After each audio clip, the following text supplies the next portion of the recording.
Tom Smith was a nice young man. He wanted a job, but he couldn't find one. Many people wanted to work, and there weren't many jobs. Tom felt sad because he never had money for clothes or the cinema.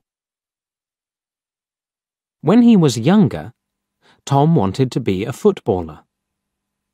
He was good at football, and at tennis, too. He was good at every sport, but there were other, better players. Now, Tom had a new idea. He thought, perhaps I can find a job in a sports shop. I'll be happy then, and I'll have money. But it was only an idea. It never happened. He tried hard to find a job. He looked in the newspapers every day. And he wrote letters for jobs. A lot of letters. But he never found a job. One day, he saw something in the newspaper about a fair in the park near his house. That will be interesting, he thought. It's next Saturday. I think I'll go. Yes, I'll go. I'm not doing anything this weekend, and it won't cost much. On Saturday, Tom walked to the park and bought a ticket for the fair.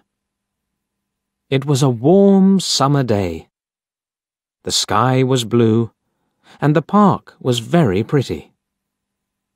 There were a lot of flowers, blue, yellow, and red. Tom felt happy when he saw them. The fair was good, too. There were a lot of people there, and many different games. Tom played some games. He won a box of fruit and a book about sport. Then he bought an ice cream because he was hot and thirsty. I'm having a good day, he thought. He sat down and ate his ice cream. Now, what shall I do next? Suddenly, he saw, in large letters, Madam Zelda knows the future. Do you want to know about your future? Come in and talk to Madam Zelda. Tom Smith thought very hard. Shall I go in? He thought. Why not? I'm not afraid of the future. Perhaps it will be interesting. Yes, I'll go in and have a conversation with Madam Zelda. So he went in. It was very dark inside. An old woman with grey hair and a kind face smiled at Tom. Hello, young man, she said. Sit down, and I will tell you about your future. Tom sat down. The old woman looked at some cards on the table. Take 3 cards, she said. Tom took the cards and gave them to her. The woman looked at the cards for a long time. Then she spoke. She didn't smile now. Listen, she said. I have to tell you something very important. Do not go anywhere next Friday. Make a journey next Friday, and you will never arrive. Something will happen on the way. Don't forget now.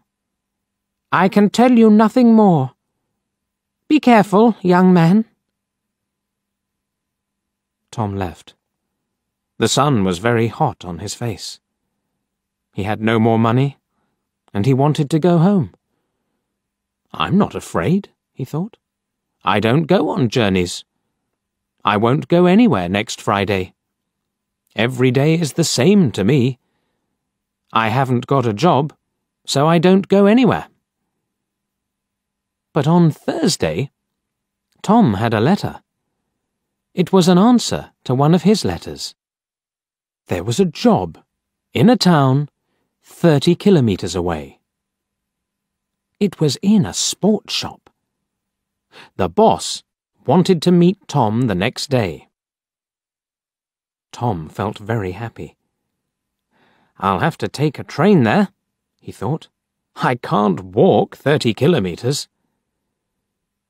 Suddenly, he remembered the old woman at the fair, and he felt afraid.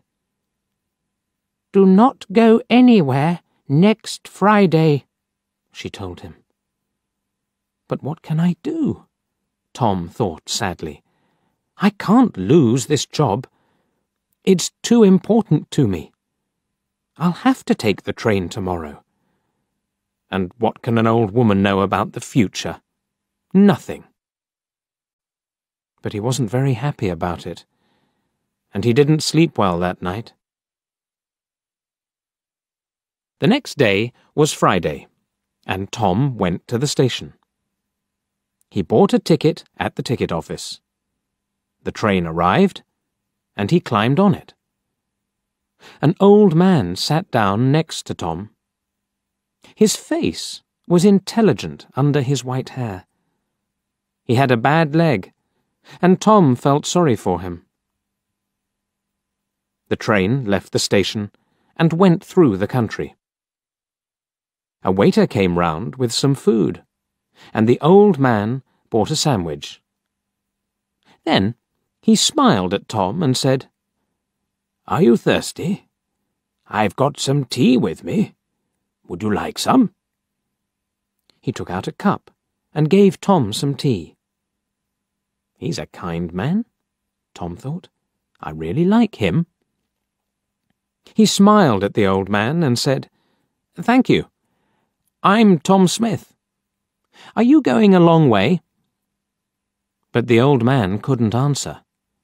Suddenly, there was a very loud noise, and the train stopped. What was wrong? The people on the train were afraid.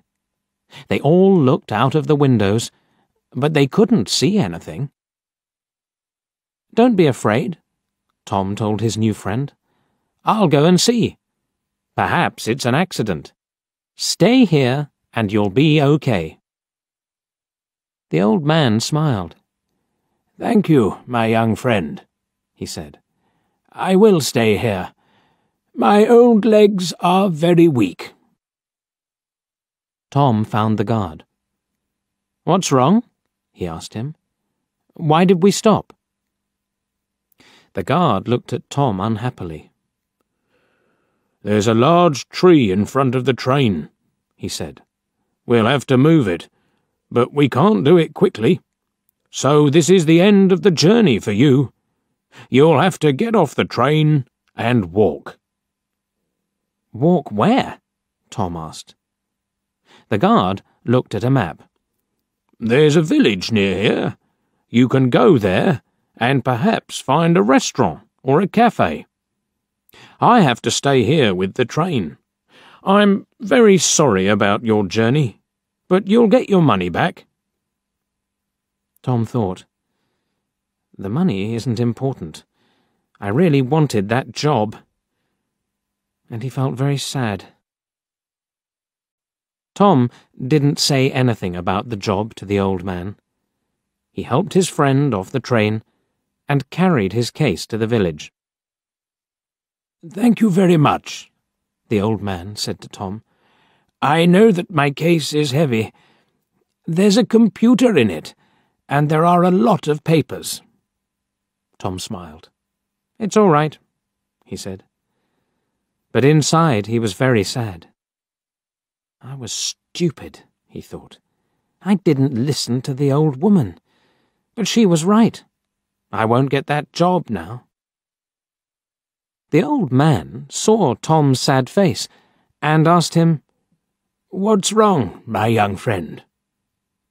So Tom told him the story about the job in the sports shop. Then a strange thing happened. The old man smiled, and then he laughed.